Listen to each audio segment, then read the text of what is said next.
Making it happen DIY. I got a bad rear engine mount. Listen. To remove the mount, put the car on jack stands.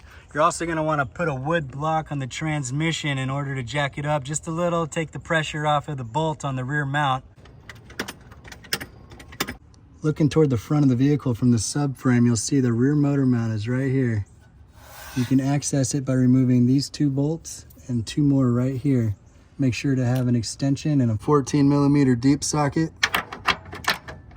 With the 3 nuts and the bolt removed, we're going to take this tire off and remove the last engine mount bolt.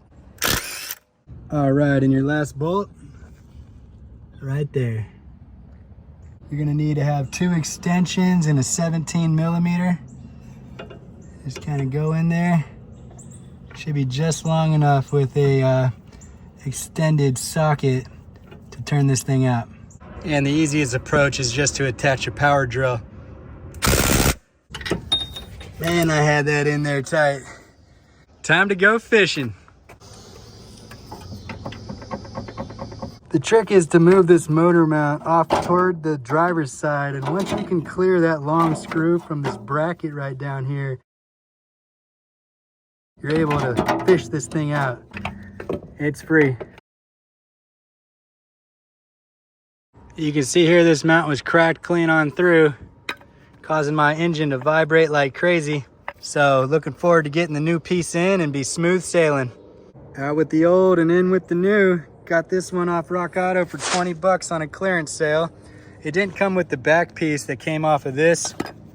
So just make sure if you get another part and it's missing this, to put that on. There's a little cutout to line it up, and I'll give you a little shield from any debris down there. Time to plop this back down there, tighten everything up.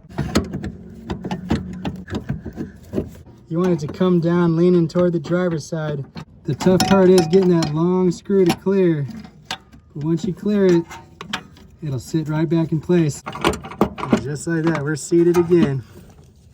Re-bolted. And nice and tight, 1, 2, 3, and 4.